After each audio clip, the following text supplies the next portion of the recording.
On est parti? Allez. Bonjour à tous. On va parler d'agilité à l'échelle. Et on ne parlera pas de safe. Bah si, un petit peu. Mais pour en dire du mal. Tout va bien. Non, on va essayer de parler d'un autre framework d'agilité à l'échelle qui s'appelle Scrum at Scale. Et surtout de sa mise en œuvre. Puisque ça fait 1 an et demi que je travaille à la mise en œuvre de ce framework au sein de Groupama, mon client, qui est présent dans la salle. Oups. Donc globalement, aujourd'hui, je vais essayer de vous présenter un petit peu le framework pour que vous compreniez, mais surtout aussi comment est-ce que nous, on a décidé de le mettre en œuvre au sein d'une entité de Groupama. Voilà. Merci aux sponsors, bien sûr, sans qui Gilles Grenoble ne serait absolument pas possible dans ce lieu absolument extraordinaire. On va déjà commencer par qui je suis. Je suis coach agile, même depuis longtemps, très longtemps, certains diront trop. J'ai commencé à coder au millénaire dernier, donc ça date déjà un petit moment. J'ai même commencé à coder sur un machin qui s'appelait un vidéopack. Si vous savez ce que c'est, vous voyez que c'était il y a déjà un bout de temps. Et oui, on pouvait coder sur un vidéopack, la cartouche 9 le permettait.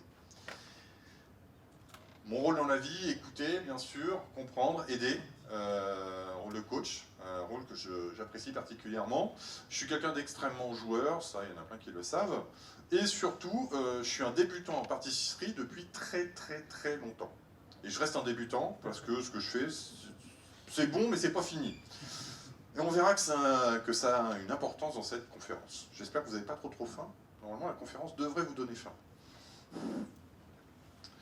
Et justement, quand on parle de cuisine et de pâtisserie, quand on fait une conférence, en fait, c'est toujours intéressant de citer les grands personnages, les grandes personnes de l'agilité. Alors vous avez du Alistair Coburn, vous avez des gens, Peter Drucker, hein, souvent. Moi j'ai choisi Hélène Darroze. Et puis finalement, ce qu'elle dit, Hélène Darroze, ça se rapproche vachement de ce qu'on fait nous, l'agilité et l'agilité à l'échelle. Hein. Bien travailler ensemble, il faut parler le même langage, agir dans un même esprit, le reste n'est qu'une question d'organisation. Ben, c'est un petit peu ça, c'est un petit peu l'histoire que je vais vous raconter pendant les 40 prochaines minutes. C'est une histoire en fait de gens qui vont devoir apprendre à travailler ensemble et à parler le même langage et à se synchroniser. Donc en ça, c'est assez proche. Mais déjà, qu'est-ce que c'est que l'agilité à l'échelle? L'agilité à l'échelle, on l'a mis en place à partir du moment où on s'est dit, bon c'est bien gentil ma petite équipe là, de 5 personnes, mais comment est-ce que je fais quand j'ai un projet qui fait plus que 5 personnes? Quand j'ai un projet qui fait 20, 30, 40 personnes, qu'il faut délivrer des bouts dans plein de logiciels différents, comment je fais? Alors comment on faisait autrefois? Ben, c'est facile, on mettait plein d'équipes les unes à côté des autres, et puis on faisait surtout bien attention qu'elles ne se parlent pas. Et résultat des courses, souvent, quand on essayait de faire des accostages, puisqu'il y a un nom, hein, ça s'appelle un accostage, et ben ça accostait pas vraiment bien. Ça se terminait plutôt même assez mal, enfin, très souvent. C'était long, c'était assez pénible. Parce que souvent, en fait, ce qui manque à ces équipes qui sont un petit peu indépendantes les unes des autres, c'est une vision. Pourquoi est-ce qu'on fait les choses? Et ça tombe bien, puisque nous, en tant qu'agilistes, on parle beaucoup de la vision. Normalement, c'est le premier atelier que vous devez faire quand vous lancez une équipe agile. Vous faites une vision avec votre product owner.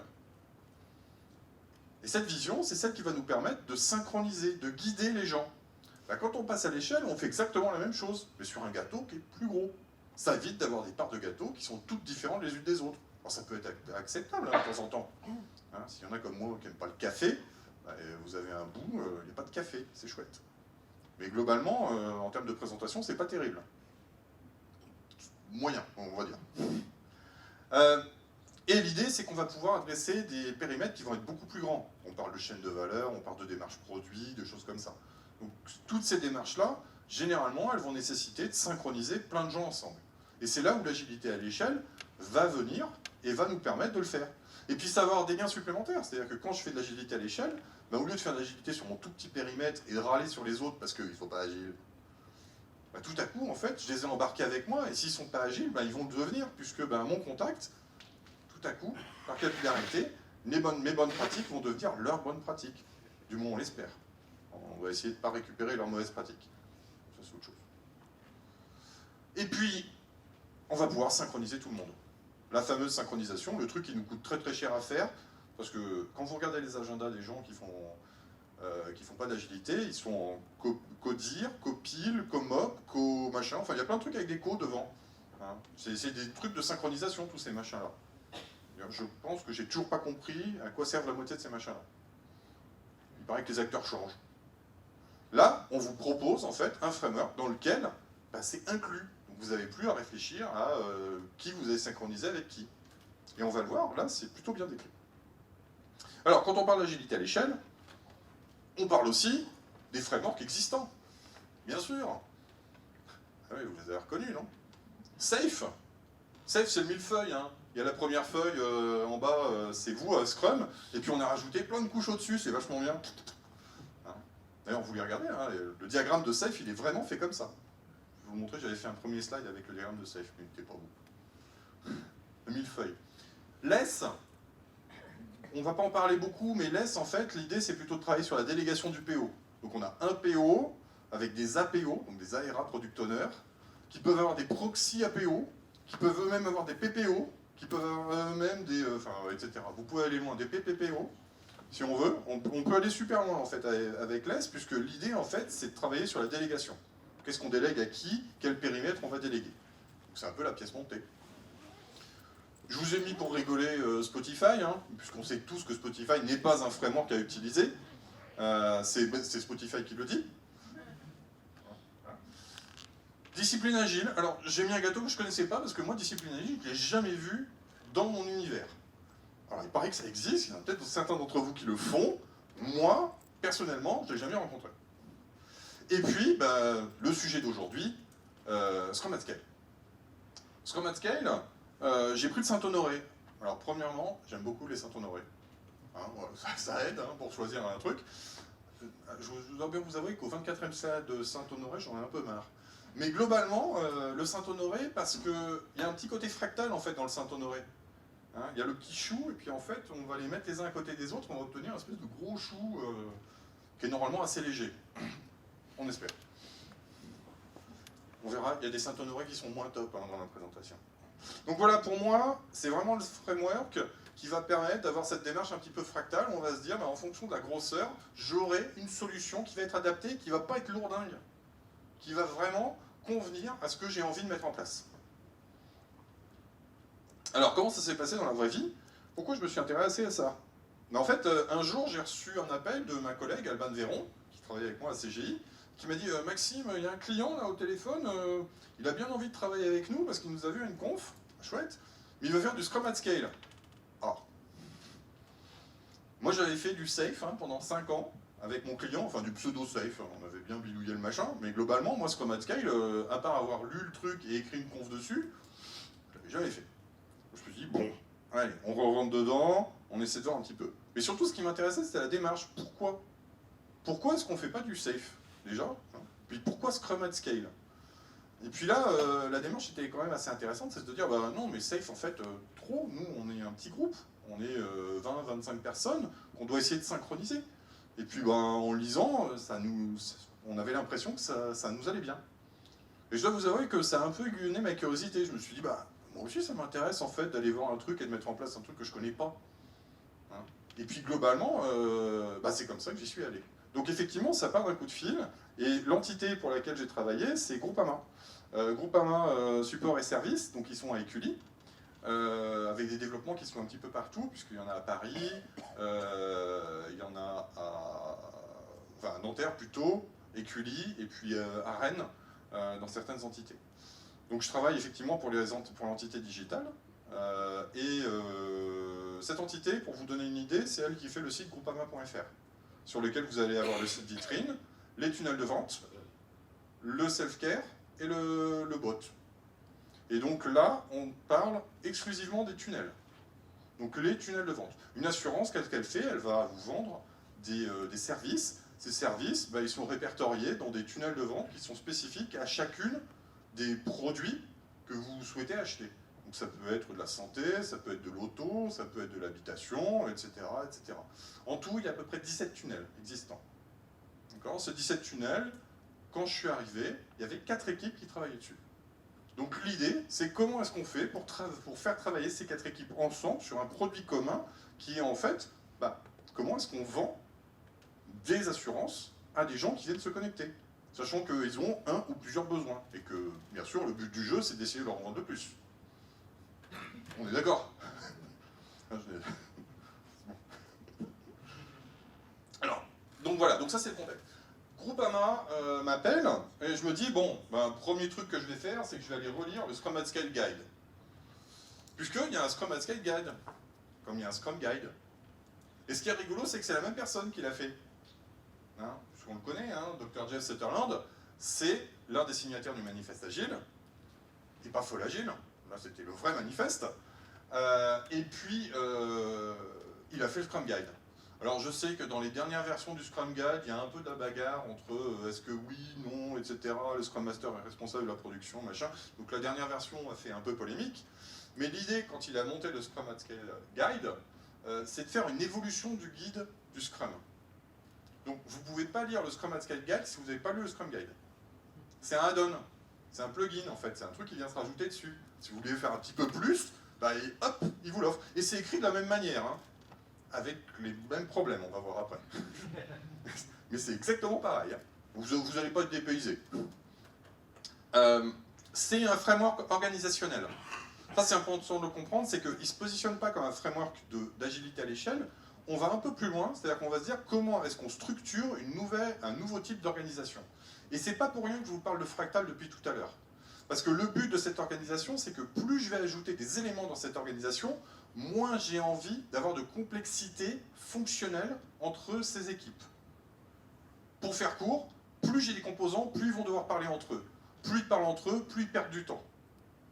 Donc là, l'idée, c'est ce qu'il appelle de la scalabilité linéaire. C'est-à-dire que si j'en rajoute, normalement, je ne perdrai pas du temps. D'accord? On va le voir, hein. Vous inquiétez pas, il y a des dessins, ça va être beaucoup plus imagé.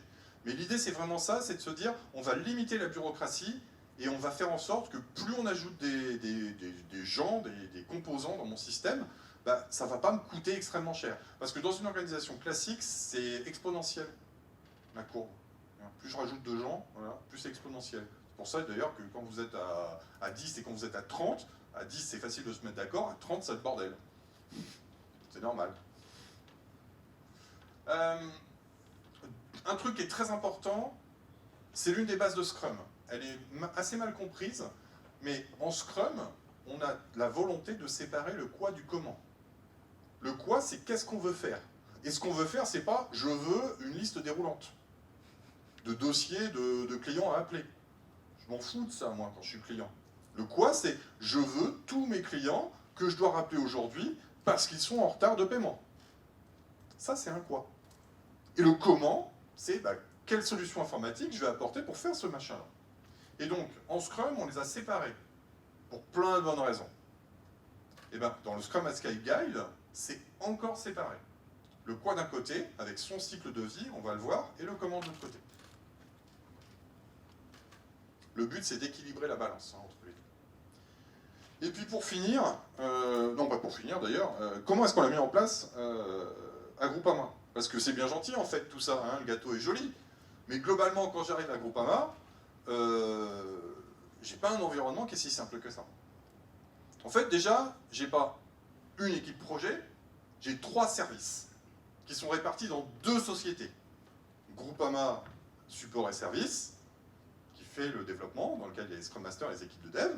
Et puis de l'autre côté, j'ai Groupama Service Marketing, qui est Groupama France, dans lequel je vais trouver plein de gens qui travaillent à définir le quoi et un peu le comment.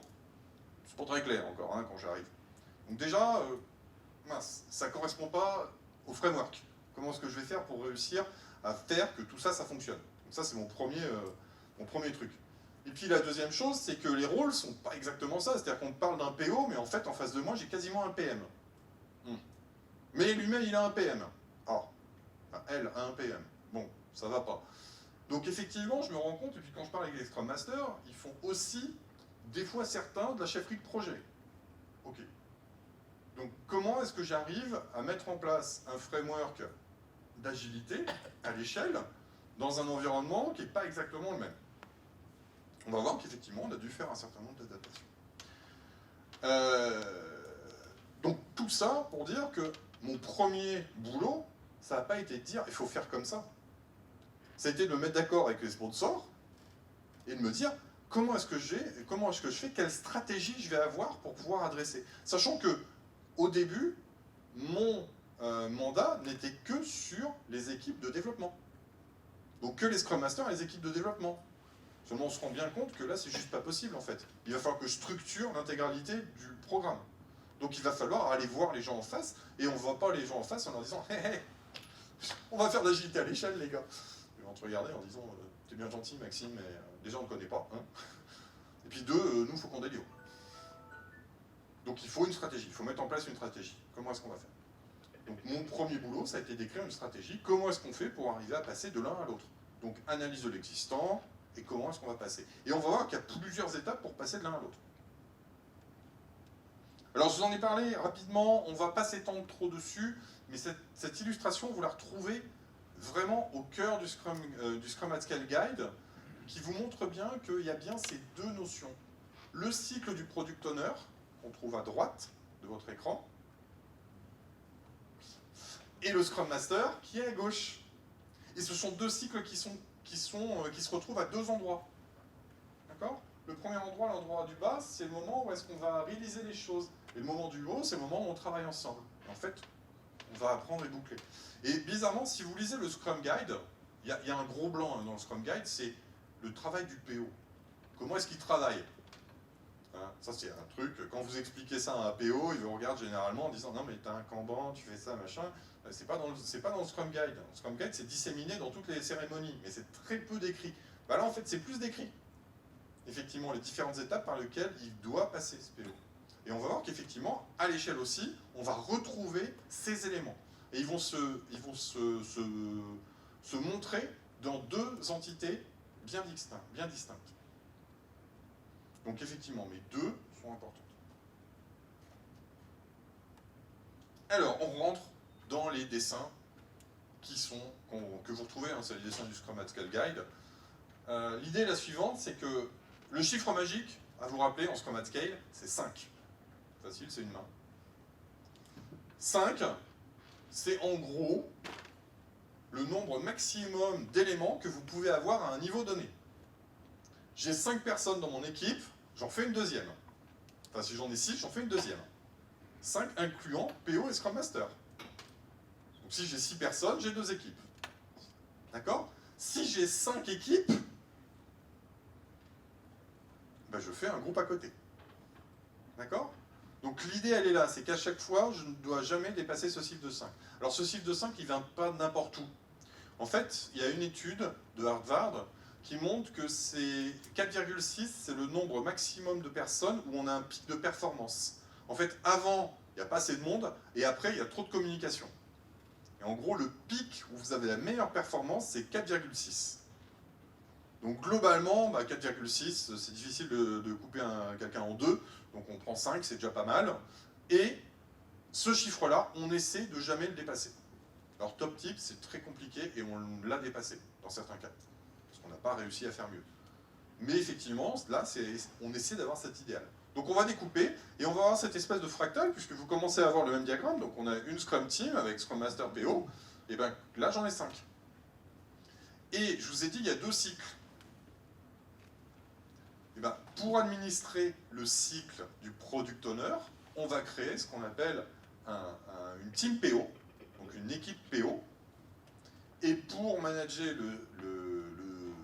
le cycle Scrum Master, on va avoir un Scrum of Scrum.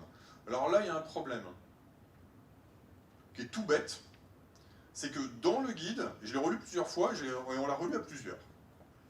Scrum of Scrum, ça dénote le nom de la cérémonie, enfin de l'équipe de Scrum Master, mais ça dénote aussi l'ensemble des équipes, puisqu'on voit Scrum of Scrum Teams. Donc le problème du Scrum of Scrum, et Scrum of Scrum, vous le retrouvez en laisse, hein, on l'utilise aussi, donc c'est déjà une réunion qui existe. Donc c'est le nom de la réunion, mais c'est le nom de l'organisation aussi. Donc pour le coup, moi je sais pas trop quoi faire.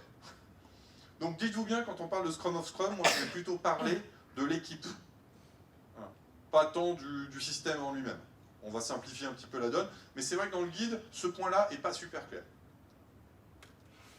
Donc, Une fois que j'ai pris la théorie comme ça, je me suis dit, bah, je vais l'appliquer à mon système. Problème, moi j'ai pas 2 équipes, j'en ai 3. Hein, j'ai 3 services, avec des gens qui sont très disjoints dans leur travail. Donc qu'est-ce que je fais?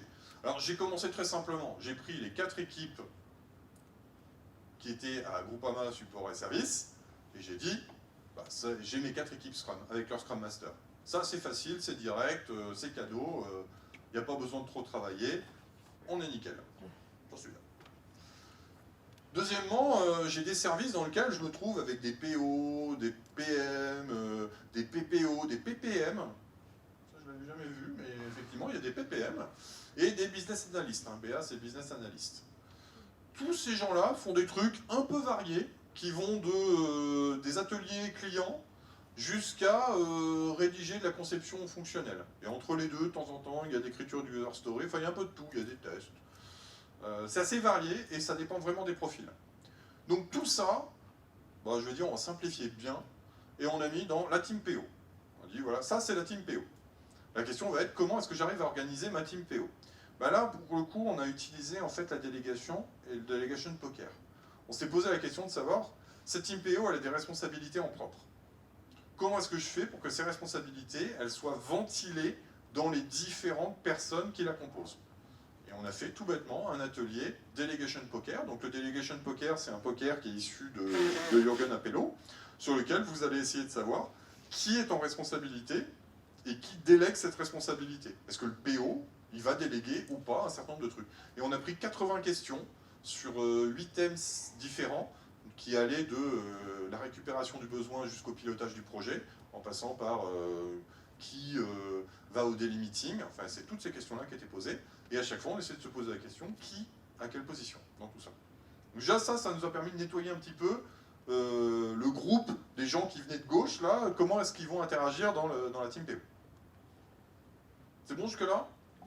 D'accord? Donc, ma team PO, je vais rentrer un peu dans le détail de la théorie. Elle est composée de quoi en théorie? En théorie, en fait, la team PO, vous prenez tous les PO des différentes équipes que vous avez, et puis vous la mettez dans une même équipe. Et ces gens-là, ils vont manager un backlog global de la team PO, et ils vont se répartir régulièrement les besoins. Ah ouais, moi je prends cette US dans mon équipe, moi je prends celle-là, moi je prends celle-là, et ils vont se resynchroniser en permanence. Et ce qu'on va faire, c'est qu'on va nommer un Chief PO. Ce Chief PO, c'est un peu le PO de la team PO. Et surtout, le Chief PO, généralement, c'est un PO de l'une des équipes. Alors, le modèle vous dit que vous pouvez aussi inclure une personne extérieure. Et donc, l'idée, c'est vraiment qu'on va avoir une équipe qui va jouer le rôle de PO pour jusqu'à 5 équipes. Vous voyez un petit peu la mise en abîme du truc? Oui, ça marche mieux quand je parle là-dedans, en fait. Le problème, je vous l'ai dit, c'est que j'ai qu'un seul PO, hein, à Groupama. Comment je fais avec un PO? En fait, c'était très simple. On s'est dit, ben, le PO, de toute manière, c'est lui qui a la manœuvre. Donc autant le nommer Chief PO. Surtout que mon PO, son plus gros problème, c'est qu'il allait à toutes les cérémonies des 4 équipes. Et allant aux cérémonies des 4 équipes, il avait fallu décaler les 4 équipes dans le temps. Parce que sinon, c'était pas possible. Et en plus, ils n'avaient pas tous la même fréquence. Donc, résultat des courses, c'était extrêmement compliqué. Hein, le PO, il passait sa journée, enfin ses semaines d'ailleurs, à faire des sprint planning, des reviews, des machins, des trucs à des bidules. Donc c'était extrêmement compliqué pour lui. Donc là, on l'a mis dans un rôle qui était plus simple pour lui. Tu deviens Chief PO, et tes business analysts, ça va devenir tes points d'entrée dans les équipes. Donc ça va devenir quasiment tes proxys dans les équipes. Et toi, tu n'iras plus à ces réunions-là, tu vas envoyer les gens, tu vas te synchroniser avec eux, tu vas envoyer les gens, et ils vont revenir te dire ce qui s'est passé. Et tu vas être assisté de ton PPO dans la gestion de tes business analysts. Donc on est vraiment dans la notion de, on n'a pas des PO partout, nous on a des business analysts, mais c'est pas très grave, puisqu'on avait ce Chief PO est devenu naturellement le PO. Et en fait on s'est rendu compte que ça permettait une meilleure circulation d'informations. Puisque les rôles étaient vraiment fixés. Chaque BA ça est exactement ce qu'il devait faire. Et en plus on les a responsabilisés. Il ne devait pas aller voir le PO en permanence pour lui dire « Eh, faut que je fasse quoi ?» Ben non, ils étaient tout seuls à la réunion, donc ils étaient autonomes pour prendre des décisions lors des réunions clés du Scrum qu'ils accompagnaient. Alors en face, je vous ai dit, on a le Scrum of Scrum. Donc la réunion. Donc pareil, la réunion, c'est une réunion des Scrum Masters. On prend tous les Scrum Masters des équipes, on les met ensemble et on leur demande de discuter régulièrement pour savoir un petit peu ce qui se passe sur le projet. Alors ce qui se passe, pas fonctionnellement parlant, c'est pas le plus intéressant, mais techniquement. Est-ce qu'on a des accostages? Toi t'es en retard, toi t'es en avance, est-ce qu'on va réussir à arriver au même moment, à faire la chose qu'on nous demande, en fait? Puisque les PO se sont mis d'accord ensemble pour faire un truc global, ben nous, il faut qu'on arrive à se mettre d'accord pour arriver à le produire. Donc on voit bien que la boucle quoi et la boucle comment, elles ont ces synchronisations qui ont lieu. Alors, là encore, on voit apparaître un leader, c'est le Scrum of Scrum Master, SOSM. Ça va être plus compliqué après, hein, accrochez-vous. Parce que là, c'est que le premier niveau, vous avez compris qu'il y en a d'autres. Oui, voilà, c'est ça, ouais. Donc le Scrum of Scrum Master, bah, son rôle, c'est d'être le Scrum Master de cette équipe, globale. Donc il va s'assurer que le cadre est fonctionnel, qu'on y arrive, que ça marche bien. Il va s'assurer de l'amélioration continue. Et puis, il va travailler avec le CPO. De la même manière que le Scrum Master travaille avec le PO à préparer les sprints qui vont venir, le Scrum of Scrum Master travaille avec le CPO à préparer les sprints qui vont venir. Parce que là, toutes les équipes sont synchronisées ensemble. Si vous faites 3 semaines, tout le monde fait 3 semaines. C'est une de mes préconisations quand je suis arrivé aussi, c'est on va resynchroniser les gens ensemble. Alors ça, à Groupama, c'était bien, sauf que les 4 Scrum Masters que j'avais, ils n'étaient pas du tout au même niveau d'agilité. Il y en a un dans la salle. Il se demande où il est. Bon, je pense que tu te vois, non? Donc oui, c'était pas du tout au même niveau d'agilité. C'était extrêmement compliqué, en fait. Parce que vous arrivez, vous dire, on va faire de l'agilité à l'échelle, ça va être super, on va se synchroniser, il y a des réunions qui vont être ajoutées, machin. Et en fait, ils sont déjà en train de ramer dans le Scrum. Donc en fait, ce qu'on a fait, surtout, c'est qu'on a fait 2 choses. La première chose, c'est que j'ai fait une journée de formation, où on a repris les bases du métier de Scrum Master. Même pour celui qui était à moitié coach. On a tout repris à zéro. De manière à ce qu'ils parlent exactement le même langage et qu'ils aient exactement les mêmes bases. Et qu'ils savent vers quoi ils doivent aller.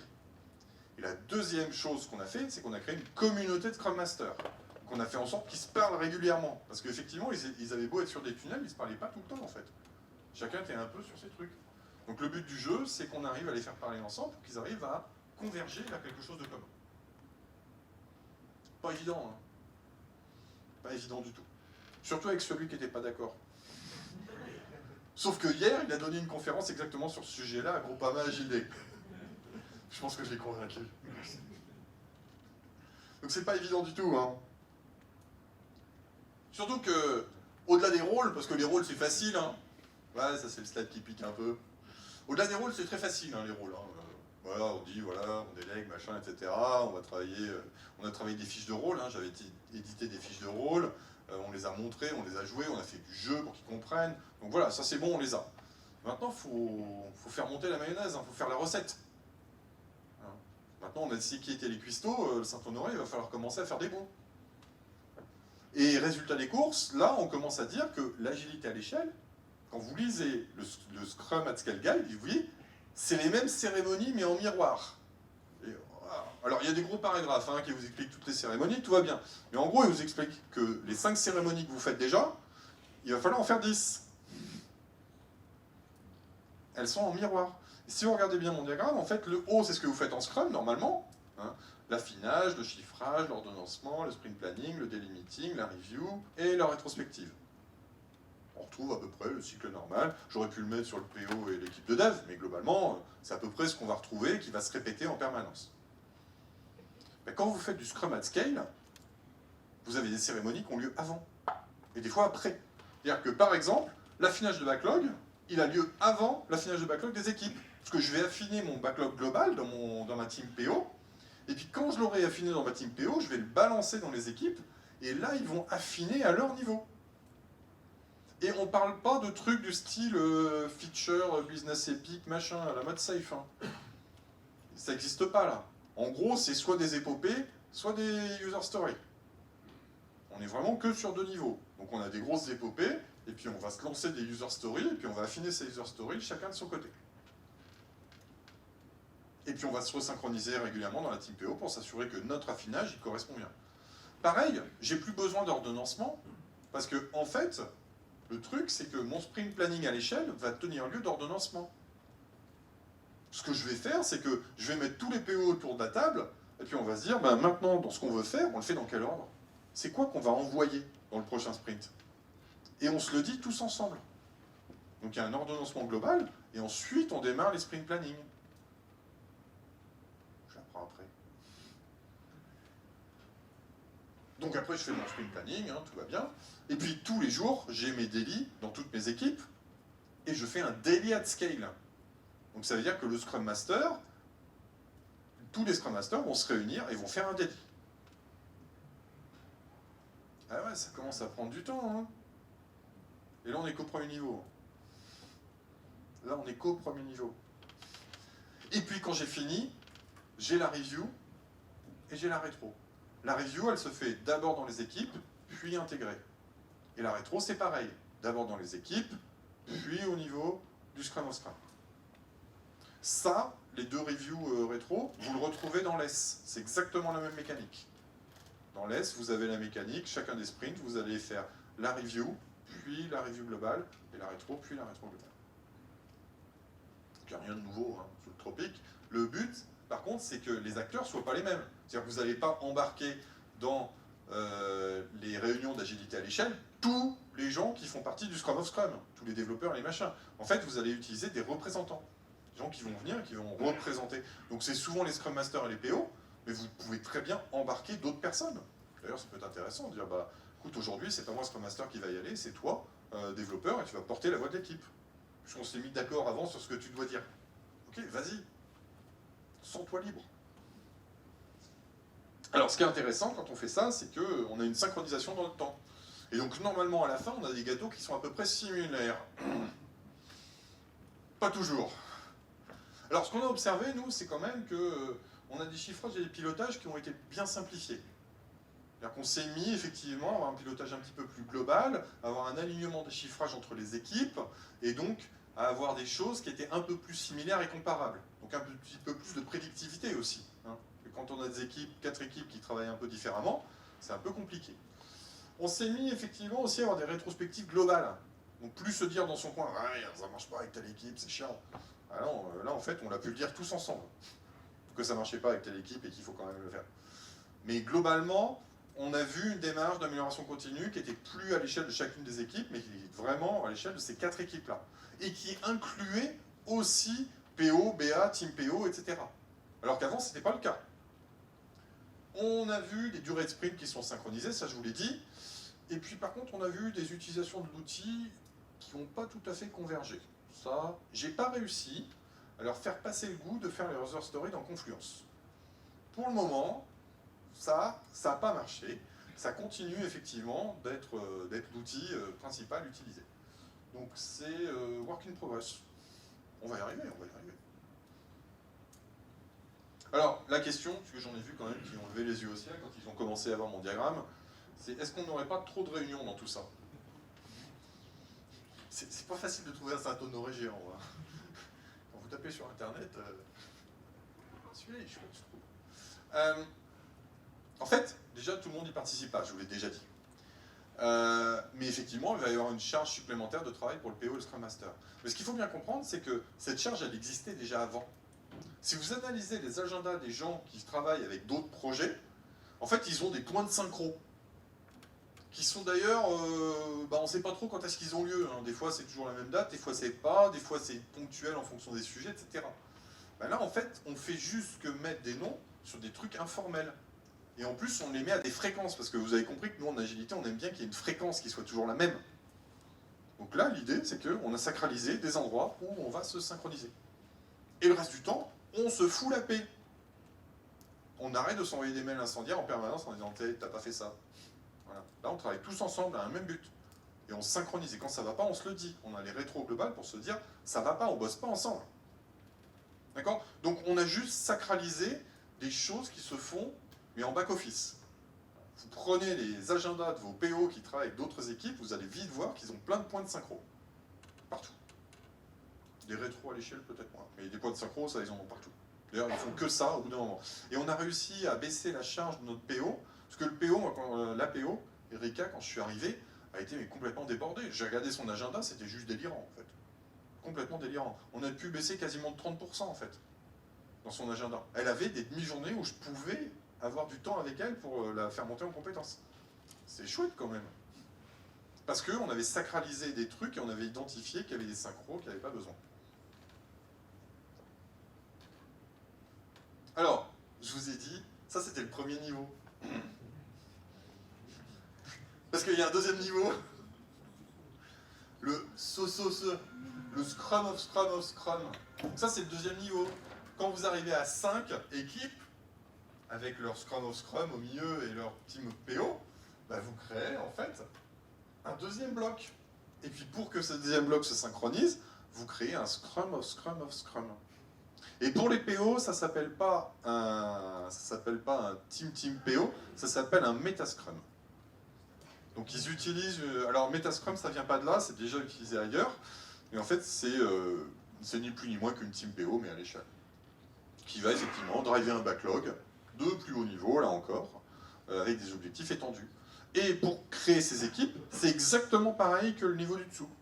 Je vais prendre des représentants de chacun des Scrum of Scrum, souvent le Scrum of Scrum Master, et il va venir dans ce Scrum of Scrum of Scrum. Et on va nommer un Scrum of Scrum of Scrum Master.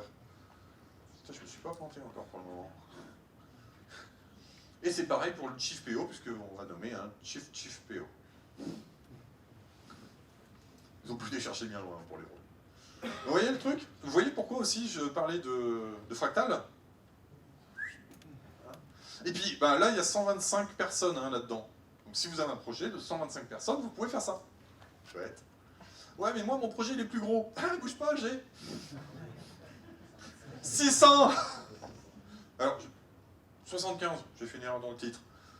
125 x 5, ça fait 675, je crois. C'est chouette, hein? Moi, je trouve ça beau. Et donc là, on voit apparaître des équipes de synchronisation, l'EAT et l'EMS.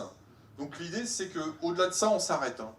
Parce que déjà, 675 personnes, bon, ça commence à être du projet balèze. Hein. Moi, j'ai pas fait ça souvent dans ma vie. Hein. Je crois que j'ai pas fait d'ailleurs. 125, j'ai fait, mais ça, non. Ça, j'ai pas fait. Donc là, on est vraiment sur du big projet, du truc, ça doit délivrer des trucs énormes. Et donc, effectivement, on voit apparaître deux entités. La première entité, c'est l'EAT. Donc l'EAT, Execution Action Team, donc qui va s'occuper de toute la partie, faire en sorte que le cadre dans lequel on est en train d'évoluer, le cadre Agile at Scale, fonctionne bien. Et puis, l'EMS,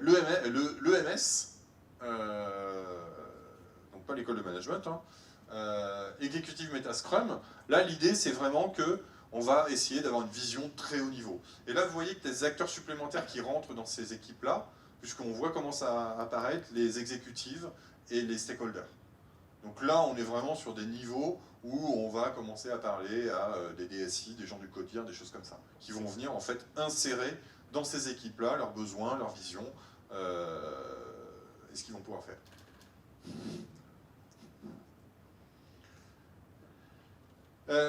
Alors, un petit retour sur la mise en œuvre de tout ça. 1 an et demi, un an de mise en œuvre complète. Parce que ils m'ont appelé en mars 2022. Alors, je vais aller directement à la fin. On l'a fait pendant 1 an et on a arrêté. En fait, on a arrêté pour une raison très simple, c'est que des 4 équipes, en fait, pour des raisons budgétaires, c'est devenu une équipe. Donc faire du Scrum at Scale avec une équipe, ça n'avait pas beaucoup d'intérêt. Donc on a dit on arrête, mais par contre on garde en fait la structure et on se donne l'opportunité de le dupliquer. Une des volontés qu'on a, c'est d'essayer de l'étendre sur tout Groupama, parce que là je vous ai dit on n'est que sur les tunnels. Mais en fait, si je prends mon chemin utilisateur à Groupama, en gros il arrive sur le site vitrine, je vais tout faire pour qu'il essaie d'aller sur les tunnels, et quand il aura souscrit quelque chose, je vais l'amener dans mon self-care. Donc on voit bien que la chaîne de valeur, en fait, elle va passer par tous ces trucs-là, et aidée par le brut. Donc globalement, mettre en place ça sur toutes les équipes du digital, ça aurait du sens. Voilà. Donc on est en train de travailler là-dessus pour essayer de voir comment est-ce qu'on pourrait le matérialiser, quel est le chemin, la stratégie qui permettrait d'accompagner tous ces gens dans cette démarche-là. On n'y est pas pour le moment, mais voilà, on a au moins cette expérimentation avec des gens qui nous ont dit un petit peu tout ce qui s'est passé. Donc ce qui s'est passé, c'est que déjà, mon contrat initial était pour accompagner juste les développeurs et leur Scrum Master. En fait, en actionnant ça, on a dit, non mais nous, il faut qu'on aille voir BA, PO, etc. Donc ça a été le premier déclic en disant, faites-vous accompagner aussi. Et en fait, en se faisant accompagner, ils se sont rendus compte qu'ils avaient besoin de se structurer. Donc on a pu aussi donner des conseils de structuration et d'organisation, qui nous ont permis de mettre en place la chose. Et on a même été jusqu'à dispenser des formations, des acculturations. On a dit, voilà, c'est comme ça en fait le rôle que vous devez tenir. Ensuite, on a eu beaucoup de support de tous les managers, et c'est pas juste parce qu'il y en a un dans la salle, c'est aussi, on a su créer la confiance et leur montrer que c'était un système qui n'était pas une usine à gaz, mais que c'était quelque chose qui pouvait leur apporter plus de pilotage et moins de réunions dans leurs agendas. Et ça, quand vous dites ça à des managers, ils sont quand même assez contents en fait, parce que ça veut dire que vous avez du temps pour travailler, faire des choses. On a eu de la fluidité dans la tenue du backlog, ça c'était chouette, puisque on avait un PO au début qui avait du mal en fait à être un peu partout et qui perdait un petit peu le fil de ses sujets, puisqu'il devait être partout. Là en fait on a beaucoup travaillé la délégation et en fait il a pris beaucoup de recul. Donc la tenue du backlog était beaucoup plus simple, puisqu'il tenait le backlog de plus loin. Donc il avait une meilleure vue globale et il pouvait orienter les sujets en fonction de ces différents intervenants, des différents BA qui devaient. Et on l'a vu plusieurs fois au cours d'année, rediriger en fait les sujets et piloter de manière un petit peu plus fine ce qu'il pouvait faire. Alors que quand il était dans le sujet en train de courir entre les différentes équipes, il était complètement perdu. On a changé de PO d'ailleurs en plein milieu, parce que Erika est partie, Mathieu est arrivé, on a eu des nouveaux acteurs, donc il a fallu re-aider ces acteurs à prendre leur marque. Et puis, plus de visibilité planning et un alignement des acteurs. Qu'est-ce qui n'a pas marché? Parce que tout n'a pas marché. Les délégations au sein de la team PO, ça a été très compliqué. Et encore aujourd'hui, je continue de les accompagner, on a des acteurs qui ne comprennent pas ou qui ne jouent pas le rôle de cette délégation. Donc il faut revenir régulièrement pour leur dire non, c'est pas comme ça. C'est pas ça qu'on veut. Ça, c'est un peu compliqué. On a des doublons dans les affinages. Alors ça, ils se sont rendus compte que quand tu as un seul PO, quand tu fais les affinages à l'échelle, les affinages tout court, en fait, c'est le même affinage.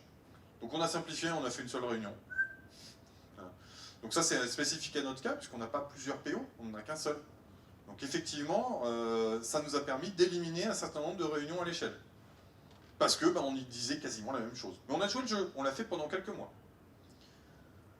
L'expression du besoin est toujours un peu divergente entre les différents business analysts. Ça n'a pas fait converger. Moi, je pensais que ça convergerait plus rapidement. Et en fait, pour le coup, ils ont des expressions de besoin qui sont divergentes. Alors, leurs sujets sont divergents. Même si ce sont des tunnels de vente, c'est des tunnels qui sont un peu différents les uns des autres. Donc, globalement, on n'a pas réussi à changer ça. Et puis, l'utilisation des outils, là aussi, elle est assez disparate, surtout pour l'expression du besoin. Certains jouent bien le jeu des user stories dans Jira, etc. D'autres, ils sont encore en Confluence. Donc, pour le coup, on n'a pas réussi à les faire converger. Mais globalement, moi, si je retiens un an de mise en œuvre, il y a quand même pas mal de positifs, puisqu'on a fait beaucoup évoluer les gens en termes d'agilité. Réflexion sur... on n'est pas là que pour produire, on est là aussi pour poser la question de c'est quoi notre poste en fait? Quel rôle on occupe dans toute cette mécanique? Et on a beaucoup travaillé tout au long de l'année qui s'est écoulée. Alors, maintenant, c'est quasiment presque 2 ans. On a beaucoup travaillé en fait sur les rôles des gens, leur faire comprendre c'est quoi leur rôle et c'est quoi pas leur rôle.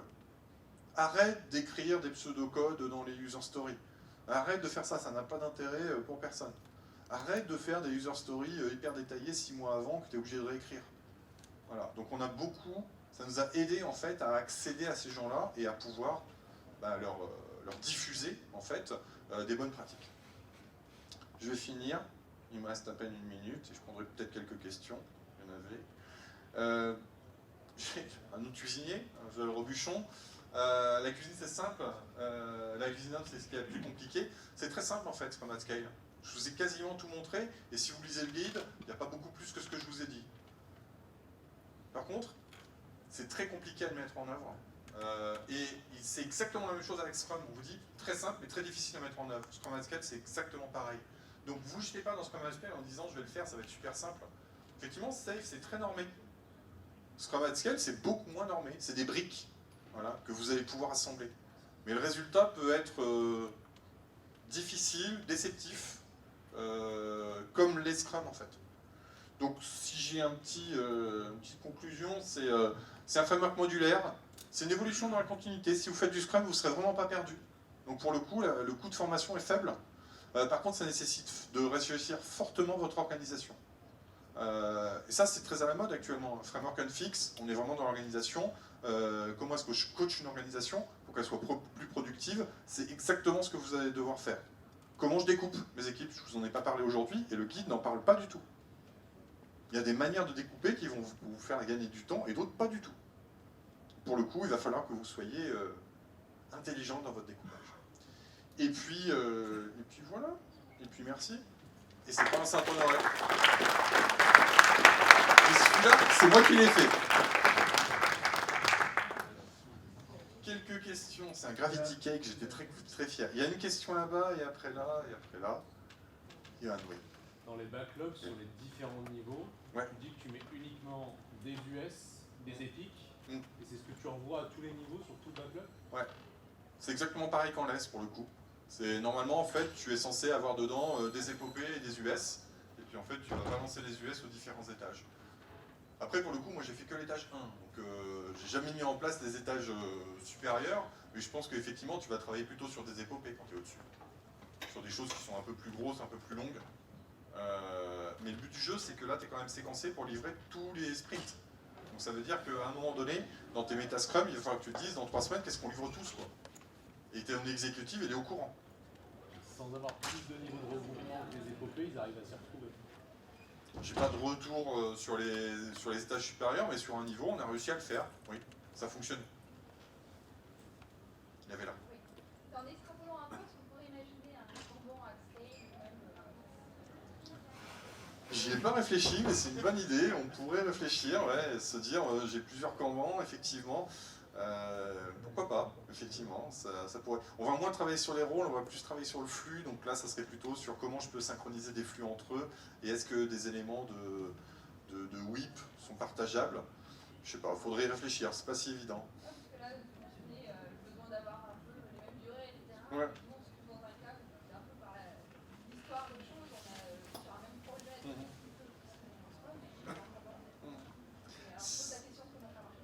c'est pas si évident, effectivement. Après, peut-être une étape Scrum-Ban pourrait aider, en fait. Et puis se voir ensuite comment est-ce qu'on travaille. Il y en avait là. Il y a, je remarque qu'il n'y a pas de train d'itération. Vas-y. Il n'y a pas de train d'itération. Est-ce que dans le modèle et dans la méthode, il y a quelque chose pour gérer livraison de production Non. Et les itérations? Non, rien du tout. Il n'y a rien du tout. Il vous dit juste qu'il y a des itérations qui sont basées sur les itérations Scrum, et vous êtes censé livrer à chaque fois quelque chose qui est qualité prod. Donc c'est pas obligatoirement mise en prod, mais c'est au moins qualité prod. Il n'y a pas plus que ça. Il n'y a pas de train, de notion de PI ou d'incrément tel qu'on trouve en Safe.